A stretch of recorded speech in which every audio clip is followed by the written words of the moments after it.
నమస్తే అండి. AI సమిట్‌లో youth Congress party కార్యకర్తలు అక్కడికి వెళ్లి గొడవలు చేయడానికి వారికి ఎవరో ఇన్‌స్ట్రక్షన్స్ ఇచ్చారేమో అనిపిస్తుంది. అసలు ఏఐ సమిట్‌ని భారతదేశం చాలా ప్రతిష్టాత్మకంగా నిర్వహిస్తుంది.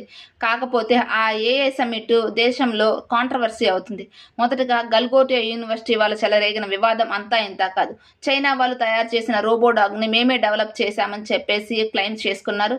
దీనివలన దేశవ్యాప్తంగా నరేంద్ర మోదీ గారి పరువు, ప్రపంచవ్యాప్తంగా మన భారతదేశం పరువు పోయింది చెప్పాలి అంటే. సోషల్ మీడియాలో చైనా వాళ్ళు మేము తయారు చేసిన రోబో డాగ్‌ని ఇండియా వాళ్ళే చేశారు అని చెప్పేసి చెప్పుకుంటున్నారని చెప్పేసి సోషల్ మీడియాలో మన దేశం గురించి తక్కువ చేసి మాట్లాడుతున్నారు.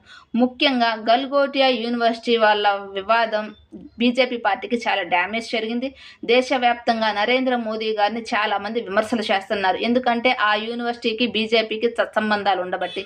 ఇప్పుడు ఆ కాంట్రవర్సీ నుంచి డైవర్ట్ చేయడానికి కావాలని కొంతమంది కాంగ్రెస్ పార్టీ కార్యకర్తలని బీజేపీ వాళ్ళే అక్కడికి పంపించారేమో, లేదా ఆ యూనివర్సిటీ వాళ్ళే అక్కడికి వెళ్ళి కాంగ్రెస్ పార్టీ కార్యకర్తని గొడవలు చేసేలాగా ఎంకరేజ్ చేశారేమో అనే అనుమానం వస్తుంది.